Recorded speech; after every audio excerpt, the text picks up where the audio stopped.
ಕೇಂದ್ರ ಸರ್ಕಾರದ ವಿರುದ್ಧ ಒಂದು ಧ್ವನಿ ಎತ್ತುವಂತಹ ಒಂದು ಕಾರ್ಯವನ್ನು ನಾವು ಮಾಡಬೇಕಾಗಿದೆ.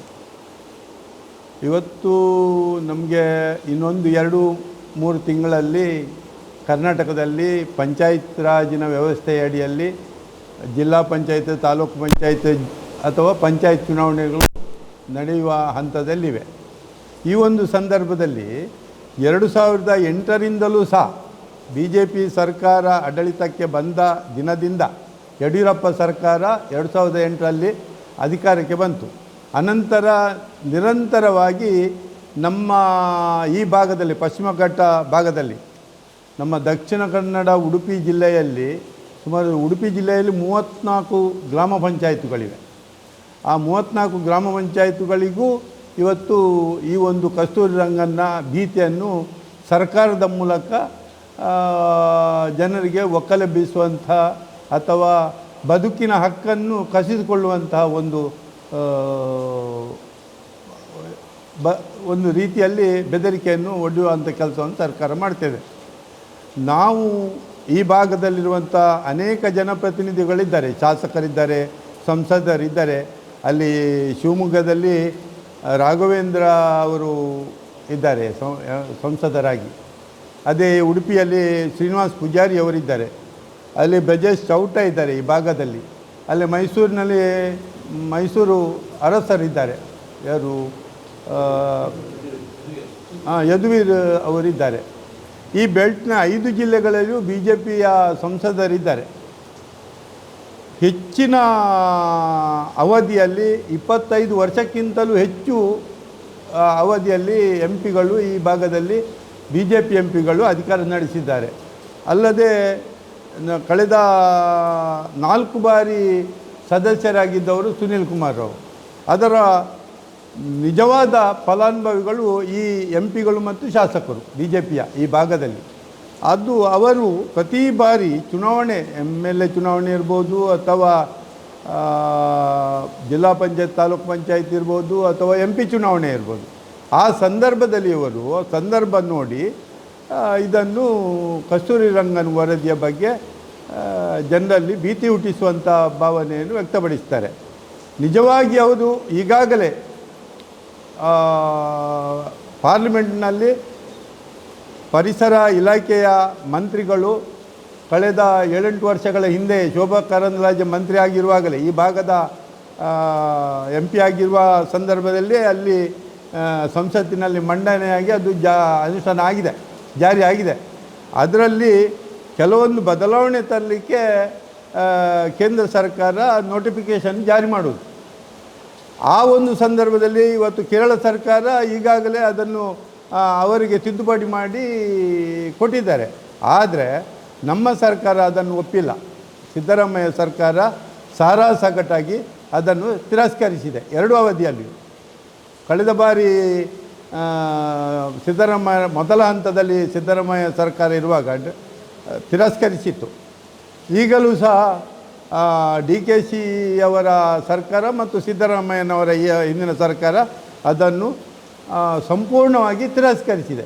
ಆ ತಿರಸ್ಕರಿಸಿದ ಮೇಲೂ ಸಹ ಇವರು ಏನು ನೋಟಿಫಿಕೇಷನ್ ಜಾರಿ ಮಾಡುವುದು, ಪದೇ ಪದೇ ಜಾರಿ ಮಾಡುವುದು ಜನರನ್ನು ದಿಕ್ಕು ತಪ್ಪಿಸುವಂಥ ಹುನ್ನಾರ. ಕಳೆದ 2-3 ದಿನಗಳ ಹಿಂದೆ ಉದಯವಾಣಿ ಪತ್ರಿಕೆಯಲ್ಲಿ ಪುತ್ತೂರಿನಿಂದ ಈ ವರದಿ ಬರ್ತದೆ. ಅನಂತರ ಇವತ್ತು ಪುನಃ ಈ ಒಂದು ವರದಿ ಬರ್ತಾ ಇದೆ. ಇದು ಜನರಲ್ಲಿ ಆತಂಕವನ್ನು ಸೃಷ್ಟಿಸುವಂಥ ಈ ಭಾಗದ ಮಲೆನಾಡು ಭಾಗ, ಕರಾವಳಿ ಭಾಗದಲ್ಲಿ ನಮ್ಮ ಜನ ನೆಮ್ಮದಿಯಿಂದ ಬದುಕ್ತಾ ಬಂದಿದ್ದಾರೆ.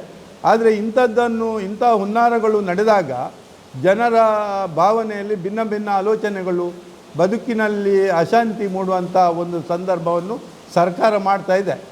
ಅದಕ್ಕೆ ನೇರ ಹೊಣೆ ಈ ಭಾಗದ ಸಂಸದರು. ಅವರು ಸಂಸತ್ತಿನಲ್ಲಿ ಏನು ಮಾತನಾಡಿದ್ದಾರೆ ಮತ್ತು ಏನು ಕಾರ್ಯಕ್ರಮಗಳನ್ನು ಈ ಭಾಗದ ಜನರಿಗೆ ಕೊಟ್ಟಿದ್ದಾರೆ ಮತ್ತು ಅವರ ಕಾರ್ಯವೈಖರಿಯ ಬಗ್ಗೆ ಅವರು ತಿಳಿಸಬೇಕಾಗ್ತದೆ. ನೇರವಾಗಿ ನಾವು ಸಂಸದರಿಗೆ, ಈ ಭಾಗದ ಸಂಸದರಿಗೆ ನಾವು ಹೇಳುವುದಿಷ್ಟೇ, ಜನರನ್ನು ಭೀತಿ ಹುಟ್ಟಿಸುವಂಥ ಕೆಲಸವನ್ನು ಮಾಡಬಾರ್ದು ಯಾವಾಗಲೂ.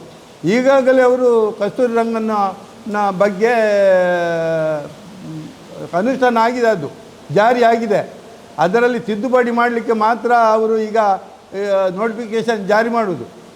ಅದರ ಒಟ್ಟಿಗೆ ಏಕೆ ಅವರು ಭಯಭೀತಿಯನ್ನು ಸೃಷ್ಟಿಸಿ ನೋಟಿಫಿಕೇಷನ್ ಜಾರಿ ಸರ್ಕಾರದ ಹತ್ರ ಕರ್ನಾಟಕ ಸರ್ಕಾರ ಇದೆ, ಸರ್ಕಾರ ತಿರಸ್ಕರಿಸಿದೆ, ಅವರಿಗೆ ಕೇಳಲಿ.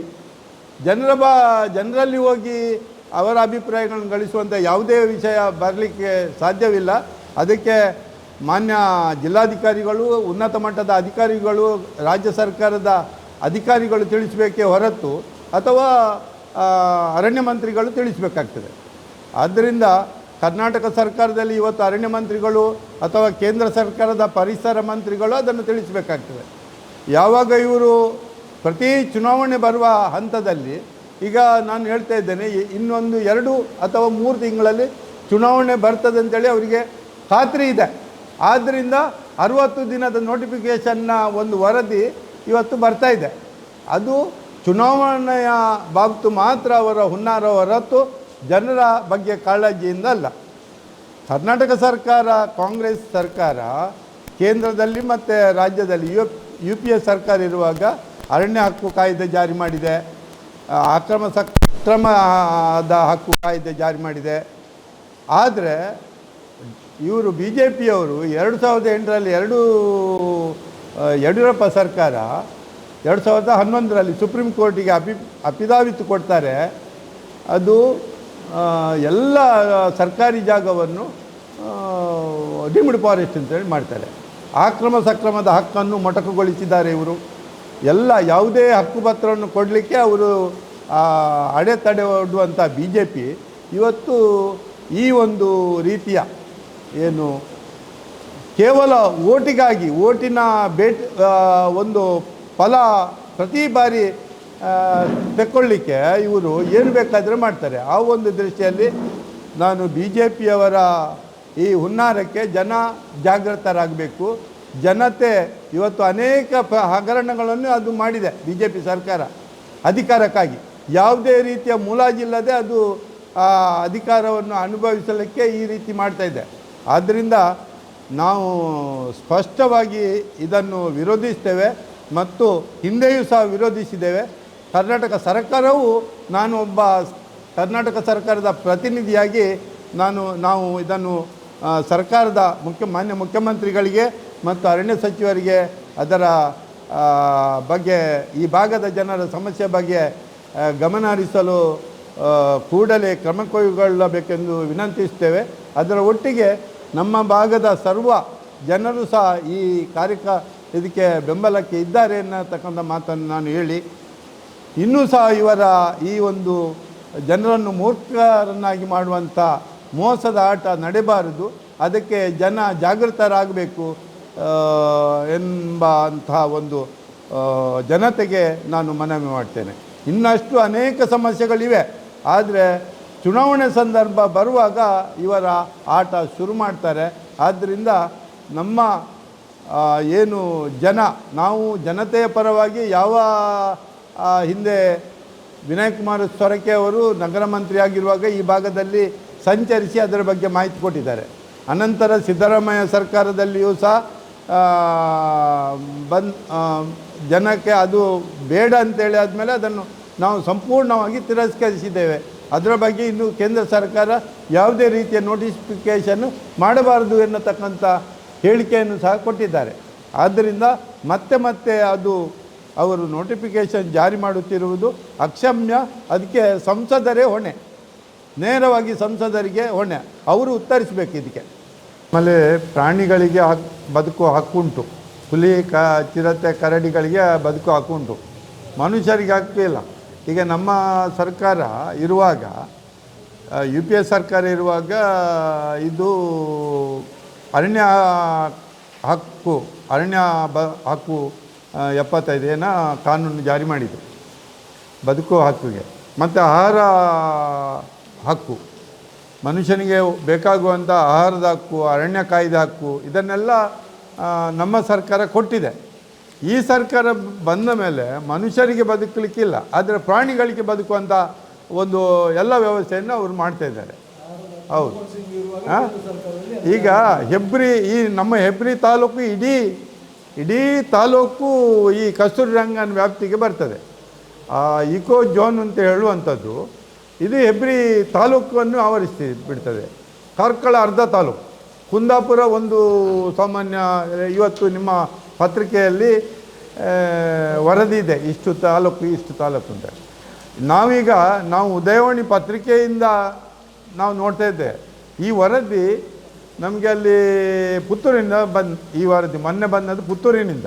ಇದು ಅದಕ್ಕೆ ವಿವರಣಾತ್ಮಕ ಇದು ಇವತ್ತು ಉಡುಪಿಯಿಂದ ಬಂದಿದೆ. ಹೌದು, ಯಾಕೆಂದೇಳಿದರೆ ಅವರು ಚುನಾವಣೆ ಬರುವ ಸಂದರ್ಭದಲ್ಲಿ ಪ್ರತಿ ಸಾರಿ 2007 ಬಾರಿ ಆಯಿತು, ಪ್ರತಿ ಬಾರಿ ಇವರು ಇದೇ ಆಟ ಆಡೋದು.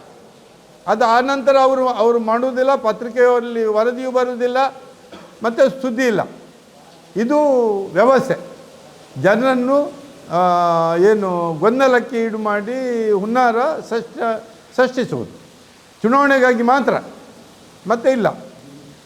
ನಾಗಪಾಲದಲ್ಲಿ ಕಳೆದ ವರ್ಷ ಆನೆ ಉಪಟಗಳು ತಾವೆಲ್ಲ ಪ್ರತಿಭಟನೆ ಮಾಡಿದ್ದೀವಿ. ಈ ವರ್ಷ ಪಟ್ಟಿಗೆ ಒಳಗಡೆ ಬಂದು 5 ದನಗಳನ್ನು ಹಿಡಿದಿದೆ. ಜನತೆಗೆ ಉಳಿಯೋ ಗೊತ್ತಿಲ್ಲ, ಒಂದೇ ಮನೆಗೆ 5 ದನ. ಇದಕ್ಕೆ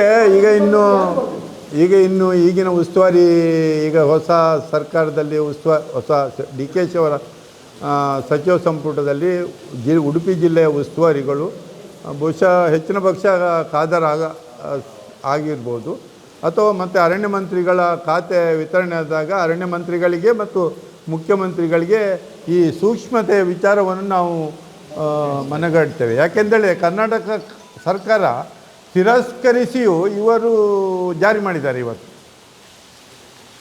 ಅದರಿಂದ ಅದು ಏನು ಎನ್ನತಕ್ಕಂಥ ಕಾನೂನಿನ ಏನು ವಿಷಯ ಅಂತೇಳಿ ಜನರಿಗೆ ಗೊತ್ತಾಗಬೇಕು ಅಲ್ವಾ ಸುಕುಮಾರ್? ಅಲ್ಲಲ್ಲ, ಈಗ ನಾವು ಏನು ಮಾಡೋದಿಲ್ಲ. ಯಾಕೆಂದೇಳಿದರೆ ಎಲ್ಲವೂ ಅವರದ್ದು ಹುನ್ನಾರ ಇರುವುದು ಇದರಲ್ಲಿ. ನಾವು ಈ ಪತ್ರಿಕಾಗೋಷ್ಠಿ ಮಾಡಬೇಕಾದ್ರೆ ನಾವು ಸರ್ಕಾರದ ಬಗ್ಗೆ ಈಗ ವಿಧಾನಸಭೆ ಮತ್ತು ಲೋಕಸಭೆ ಈಗ ಚಾಲ್ತಿಯಲ್ಲಿ ಇದೆ. ಲೋಕಸಭೆ ಮತ್ತು ವಿಧಾನಸಭೆ ಚಾಲ್ತಿಯಲ್ಲಿದ್ದೆ. ಅವರು ಪ್ರತಿನಿಧಿಸುವಂಥ ಕ್ಷೇತ್ರಗಳಲ್ಲಿ ಈ ಸಮಸ್ಯೆ ಅವರು ಹೇಳಬೇಕಲ್ಲ. ಸಂಸತ್ತು ಈಗ ನಡೀತಾ ಇದೆ, ವಿಧಾನಸಭೆ ಇನ್ನೂ ಈಗ 13 ತಾರೀಕಿಗೆ ಪ್ರಾರಂಭ ಆಗ್ತದೆ. ಧ್ವನಿ ಎತ್ತಬೇಕಲ್ಲ. ಈಗ ಪ್ರತಿ ಬಾರಿ ಪ್ರತಿಭಟನೆ, ಅದು ಏನು ಅದರಿಂದ ಆಗೋದಿಲ್ಲ. ಅವರು ಧ್ವನಿ ಎತ್ತಬೇಕು. ಅದನ್ನು ಯಾರು ಧ್ವನಿ ಎತ್ತಲಿಲ್ಲ, ಜನ ತಿರಸ್ಕರಿಸಬೇಕಾದ ಅಂಥವ್ರನ್ನು, ಅವರ ಪಕ್ಷವನ್ನು ಅಂದತೆ. ನೀವು ಸ್ಯಾಟಲೈಟ್ನಲ್ಲಿ ಮಾಡಿರುವಂತಹ ಏನು ವೈಜ್ಞಾನಿಕ ರೀತಿಯಲ್ಲಿ ಮಾಡಿರುವಂತಹ ಸರ್ವೆಯನ್ನು ನಾವು ಜನರು ಯಾರು ಒಪ್ಪುದಿಲ್ಲ, ಯಾವ ಹಳ್ಳಿಯವರು ಒಪ್ಪುದಿಲ್ಲ. ಹೌದು. ಈಗ ಏನು ಮಾಡಬೇಕಂತ ಹೇಳಿದ್ರೆ ಮ್ಯಾನ್ಯಲ್ ಆಗಿ ಒಂದು ವಿಷಯ, ನಮ್ಮ ಸರ್ಕಾರದ ಏನು ನಿಲುವು ಇದೆ, ಸರ್ಕಾರ ನಮ್ಮದು ಕರ್ನಾಟಕದಲ್ಲಿ ನಮ್ಮ ಸರ್ಕಾರ ಇದೆ. ಸರ್ಕಾರದ ನಿಲುವು ಏನು ಇದೆ ಆ ಪ್ರಕಾರ ನಾವು ಮಾಡ್ತೇವೆ. ಡಿಸಿಷನ್ ಫೈನಲ್ ಹೌದು ಸರ್ಕಾರ ಅಲ್ಲ, ನಮ್ಮ ಸರ್ಕಾರ ಘೋಷಣೆ ಮಾಡಲಿ, ನಾವು ಅದಕ್ಕೆ ಬದ್ಧರಾಗಿದ್ದೇವೆ. ನಮ್ಮ ಸರ್ಕಾರದ ಅಲ್ಲಲ್ಲ, ಈಗ ಪಾರ್ಲಿಮೆಂಟ್ನಲ್ಲಿ ಕಾನೂನಾತ್ಮಕವಾಗಿ ಜಾರಿ ಆಗಿದೆ. ಅದು ಹಿಂದಿನ ಅವಧಿಯಲ್ಲಿ ಯಾವುದು ಇದೇ ಮೋದಿ ಸರ್ಕಾರ, ಈ ಶೋಭಾ ಕರಂದ್ಲಾಜೆ ಮಿನಿಸ್ಟರ್ ಇದ್ದರು, ಈ ಭಾಗದ MP ಆಗಿದ್ದರು. ಆ ಸಂದರ್ಭದಲ್ಲಿ ಆವಾಗ ಜಾರಿ ಆಗಿದೆ. ಯಾವುದು ಅದಕ್ಕೆ ತಿದ್ದುಪಡಿ ಮಾಡಲಿಕ್ಕೆ ಅವರು ಈ ವರದಿಯ ಬಗ್ಗೆ ಪ್ರಪ್ರಥಮವಾಗಿ ಗಾಡ್ಗಿಲ್ ವರದಿ ಜಾರಿ ಆಯಿತು. ಆ ಗಾಡ್ಗಿಲ್ ವರದಿ ಅದರಲ್ಲಿ ಜನರಿಗೆ ಭಾರಿ ತೊಂದರೆ ಆಗ್ತದೆ ಅಂತೇಳಿ ಇದು ಕಸ್ತೂರಿ ರಂಗನ್ ವರದಿ ಮಾಡಿದ್ದು, ಕಮಿಟಿ ಮಾಡಿ ವರದಿ ತಯಾರಿಸಿದ್ದು. ಅದರಲ್ಲಿ ಈಗ ಅದನ್ನು ಒಪ್ಪಿ ಕೇರಳ ಸರ್ಕಾರ ಈಗಾಗಲೇ ತಿದ್ದುಪಡಿ ಮಾಡಿ ಅವರು ಒಪ್ಪಿದ್ದಾರೆ. ನಮ್ಮಲ್ಲಿ ಒಪ್ಪಲಿಲ್ಲ ಆ ಕಂಡೀಷನ್ಗೆ. ನಮ್ಮಲ್ಲಿ ಕೇರಳಕ್ಕೂ ಮತ್ತು ನಮಗೂ ಜನರ ವಸತಿ ಪ್ರದೇಶ ಮತ್ತು ವ್ಯಾಪ್ತಿ ಭಾರಿ ವ್ಯತ್ಯಾಸ ಇದೆ, ಅದಕ್ಕಾಗಿ ಒಪ್ಪಲಿಲ್ಲ. ಇಲ್ಲಿ ಒಟ್ಟು 1254 ಏನೋ ಗ್ರಾಮಗಳು ನಮ್ಮ ಈ ವ್ಯಾಪ್ತಿಯಲ್ಲಿ ಬರ್ತದೆ, ಅಲ್ಲಿ ಮಹಾರಾಷ್ಟ್ರದವರೆಗೆ. ಇಲ್ಲಿ ನಮ್ಮಲ್ಲಿ ಕುಂದಾಪುರ ಈ ಮಲೆನಾಡು ಪ್ರದೇಶ ಎಲ್ಲವೂ ಬರ್ತದೆ. ನಮ್ಮ ಹೆಬ್ರಿ ತಾಲೂಕು ಇಡೀ ಮತ್ತು ಕಾರ್ಕಳ ತಾಲೂಕು ಅರ್ಧ, ಕುಂದಾಪುರ ತಾಲೂಕು ಅರ್ಧ, ಹೀಗೆ ಬರ್ತದೆ. ಅದರಲ್ಲಿಯೂ 10 ಕಿಲೋಮೀಟರ್ ಏನು ಇಕೋ ಜೋನ್ಸ್ ಬಫರ್ ಏರಿಯಾ ಅಂತೇಳಿ ಬರ್ತದಲ್ಲ, ಅದು ಹೋದಾಗ ಸಾಮಾನ್ಯ ಕಂಪ್ಲೀಟ್ ನಮ್ಮ ಇಲ್ಲಿ ಪೆರಡೂರುವರೆಗೆ ಬರ್ತದೆ. ಅದು ಹಾಗೆ ಮಾಡಲಿಲ್ಲ. ಈಗ ಅವರು ಏನು ಸ್ವಲ್ಪ ಸ್ವಲ್ಪ ಹಂತ ಹಂತವಾಗಿ ಮಾಡ್ತಾಯಿದ್ದಾರೆ. ಈಗ ಹಂತ ಹಂತವಾಗಿ ಸ್ಲೋಲಿ ಮಾಡ್ತಾಯಿದ್ದಾರೆ. ಹಾಗೆ ಹೌದು ನೋಡಿ, ಒಂದು ಕಡೆಯಲ್ಲಿ ನಮ್ಮ ಮಲೆನಾಡು ಮತ್ತು ಕರಾವಳಿಗೆ ಹೆಚ್ಚು ವ್ಯತ್ಯಾಸ ಇಲ್ಲ ಡಿಸ್ಟೆನ್ಸ್. ಆ ಕಡೆಯಿಂದ CRZ ಅಂತೇಳಿ ಜನರನ್ನು ಈ ಕಡೆ ಒತ್ತುತ್ತಾ ಇದ್ದಾರೆ. ಈ ಕಡೆಯಿಂದ ಸಮುದ್ರದಿಂದ ಈ ಕಡೆಯಿಂದ ಮಲೆನಾಡು ಅಂತೇಳಿ ಇವರು ಕಸ್ತೂರಿ ರಂಗನನ್ನು ನಮ್ಮ ಮೇಲೆ ಹೇರಿ ನಮ್ಮನ್ನು ಆ ಕಡೆಗೂ ಇಲ್ಲ ಈ ಕಡೆಗೂ ಇಲ್ಲ. ಈಗ ನಾವು ಮನುಷ್ಯರ ಅಲ್ಲ, ನಾವು ಕಸ್ತೂರಿ ರಂಗನ ಒಂದು ಸರಳ ರೀತಿಯಲ್ಲಿ ಜನ ಬದುಕುವ ಹಾಗೆ ವಸತಿ ಪ್ರದೇಶ ಬಿಟ್ಟು ಮಾಡಿದರೆ ನಮ್ಮ ಭಾಗದ ಜನ ಒಪ್ತಾರೆ. ಅಲ್ಲಿ ಏನು ವಿಶೇಷ ಅದಕ್ಕೆ ಕಾನೂನು ಏನು ಇದಿಲ್ಲ. ಅವರ ಸರ್ಕಾರಿ ಅಧಿಕಾರಿಗಳು ಮಾಡುವಂಥ ಏನು ದಬ್ಬಾಳಿಕೆ ಇದೆ ಅದು ನಿಲ್ಲಬೇಕು. ಮತ್ತು ಆ ಇಕೋ ಜೋನ್ನಲ್ಲಿ ಕಂಡೀಷನ್ಗಳು ಜಾಸ್ತಿ ಇವೆ. ಅದು ನಮ್ಮ ಒಂದು ಬೇಡಿಕೆ. ಸರ್ಕಾರ ಬಿಜೆಪಿಯವರೇ ಕರ್ನಾಟಕ ಸರ್ಕಾರದ ನಾರಾಯಣ ಗುರು ಅಭಿವೃದ್ಧಿ ನಿಗಮದ ಅಧ್ಯಕ್ಷರಾದ ಮಂಜುನಾಥ್ ಪೂಜಾರಿ ಅವರು ಒಂದು ಪತ್ರಿಕಾಗೋಷ್ಠಿಯನ್ನು ಕರೆದು ಇವತ್ತು ಈ ವ್ಯವಸ್ಥೆಯನ್ನು ಮಾಡಿದ್ದಾರೆ. ವೇದಿಕೆಯಲ್ಲಿರುವಂತಹ ಅಧ್ಯಕ್ಷರಾದ ಮಂಜುನಾಥ್ ಪೂಜಾರಿಗೆ ನಮಸ್ಕರಿಸುತ್ತಾ, ಹಾಗೆ ಎಲ್ಲರಿಗೂ ನಮ್ಮ ಜನಪ್ರತಿನಿಧಿಗಳಿಗೆ ನಮ್ಮ ಪತ್ರಿಕಾ ಮಾಧ್ಯಮದಲ್ಲಿ ನಾವು ಒಂದು 10 ವರ್ಷದ ಹಿಂದೆ ಇದರ ಬಗ್ಗೆ ಸಾಕಷ್ಟು ಹೋರಾಟವನ್ನು ಮಾಡಿತ್ತು. ಅವಾಗ ನಮ್ಮ ಇದೇ ಮಂಜುನಾಥ್ ಪೂಜಾರಿ ಅವರು ಅವಾಗ ಜಿಲ್ಲಾ ಪಂಚಾಯತ್ನ ಸದಸ್ಯರಾಗಿಯೂ ನಮಗೆ ಸಂಪೂರ್ಣ ಅವರ ಬೆಂಬಲವನ್ನು ನೀಡಿದ್ರು. ನಾವು ಹೆಬ್ರಿಯ 9 ಗ್ರಾಮಗಳನ್ನು ಒಗ್ಗೂಡಿಸಿಕೊಂಡು ವಲಯವನ್ನಾಗಿ ಮಾಡಿ ಈ ಕಸ್ತೂರಿ ರಂಗನ ವರದಿಯನ್ನು ಪ್ರತಿಭಟಿಸಿದ್ದೇವೆ. ತದನಂತರದಲ್ಲಿ ಉಸ್ತುವಾರಿ ಸಚಿವರಾಗಿದ್ದಂತಹ ವಿನಯ್ ಕುಮಾರ್ ಸೊರಕೆ ಅವರಿಗೆ, ಹಾಗೆ ಅರಣ್ಯ ಸಚಿವರಾಗಿರುವಂತಹ ನಮ್ಮ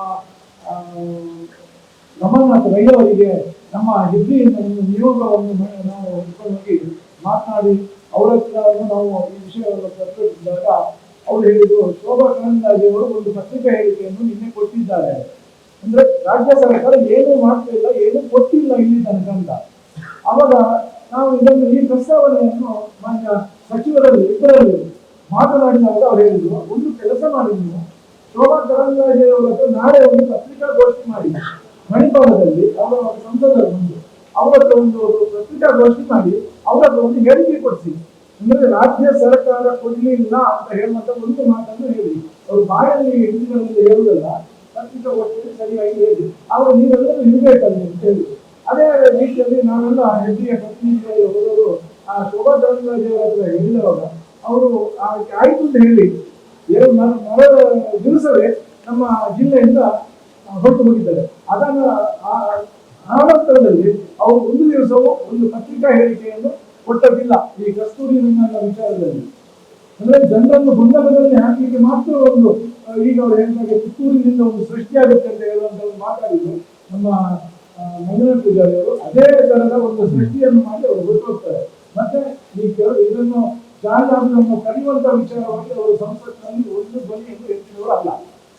ಈಗ ನೀವು ಈಗಾಗಲೇ ಪತ್ರಿಕೆಯಲ್ಲಿ ನೋಡ್ತಿದ್ದೀರಿ, ಸೋಷಿಯಲ್ ಮೀಡಿಯಾಗಳಲ್ಲಿ ನೋಡ್ತಿದ್ದೀರಿ, ಬಂದಂತಹ ವರದಿಗಳಲ್ಲಿ ನಾನು ನೋಡಿದ ಹಾಗೆ ಅದಕ್ಕಿಂತ ಹೆಚ್ಚಿಗೆಯಾಗಿ ಮೊನ್ನೆ ನಾನು ಒಂದು ಹೆಬ್ರಿಯ ಒಂದು ಜನಸಂಪರ್ಕ ಸಭೆಯಲ್ಲಿ ನಾನು ಅದರ ಬಗ್ಗೆ ಮಾತನಾಡಿದ್ದೇನೆ. ಮೊನ್ನೆ ಈಗಾಗಲೇ ನಾಡ್ಪಾಲು, ವಿಲೇಜು, ಹೆಬ್ರಿ, ಚಾರ ಮತ್ತೆ ನಮ್ಮ ಸುತ್ತಮುತ್ತಲಿನ ಗ್ರಾಮಗಳಲ್ಲಿ ಇಕೋ ಸೆನ್ಸಿಟಿವ್ ಝೋನ್ ಅಂತ ಹೇಳಿ ಡಿಕ್ಲೇರ್ ಮಾಡಿದ್ದಾರೆ, ಪರಿಸರ ಸೂಕ್ಷ್ಮ ವಲಯ ಅಂತೇಳಿ. ಈ ಪರಿಸರ ಸೂಕ್ಷ್ಮ ವಲಯದಲ್ಲಿ ಈಗ ನಮ್ಗೆ ಯಾವುದೇ ಒಂದು ಕನ್ವರ್ಷನ್ ಆಗ್ತಿಲ್ಲ ಜಾಗಗಳು. ಆ ಕನ್ವರ್ಷನ್ ಆಗ್ಬೇಕಾದ್ರೆ ಅರಣ್ಯ ಇಲಾಖೆಗೆ ನಾವು ಕಳಿಸುವ ಒಂದು ಪತ್ರವನ್ನು ನಮ್ಮ ಕಂದಾಯ ಇವರು ಇದು ಪ್ರಹಾರ ನಮ್ಮ ಮೇಲೆ ಆಗಿರುವುದು ನಮ್ಗೆ ಗೊತ್ತೇ ಇಲ್ಲ. ಇದು ನಿಧಾನವಾಗಿ ಅವರು ಒಂದು ಇದನ್ನು ಈ ಪ್ರಹಾರವನ್ನು ಬಿಟ್ಬಿಟ್ಟಿದ್ದಾರೆ ಜನರ ಮೇಲೆ. ಈಗಾಗಲೇ ಜಾರಿಯಾಗಿದೆ. ಈಗ ನಾವು ನಿನ್ನೆ ನೋಡ್ತೇನೆ, ಇನ್ನು ಮೇಲೆ ಈಗ ಇರುವಂತಹ ಮನೆಗಳಿಗೆ ಮಾತ್ರ ಕನ್ವರ್ಷನ್ಗೆ ಅವಕಾಶ ಇದೆ. ಇನ್ನು ಹೊಸತಾಗಿ ಕಟ್ಟುವಂತ ಮನೆಗಳಿಗೆ ಇನ್ನು ಕನ್ವರ್ಷನ್ ಕೊಡುವಂತ ಇಲ್ಲ ಅಂತ ಹೇಳುವಂತ ಬಂದಿದೆ. ಸೊ ಇದನ್ನು ನಾವು ಸರಾಸಗತವಾಗಿ ನಾವು ಈಗ ನಿಮ್ಮ ಹತ್ರ ಒಂದು ಉಡುಪಿ ಜಿಲ್ಲಾ ರೈತ ಸಂಘದ ಹೆಬ್ರಿ ವಲಯದ ಅಧ್ಯಕ್ಷನಾಗಿ ನಾನು ನಿಮ್ಮ ಹತ್ರ ಇದನ್ನು ಮನವಿ ಮಾಡ್ತಿದ್ದೇನೆ.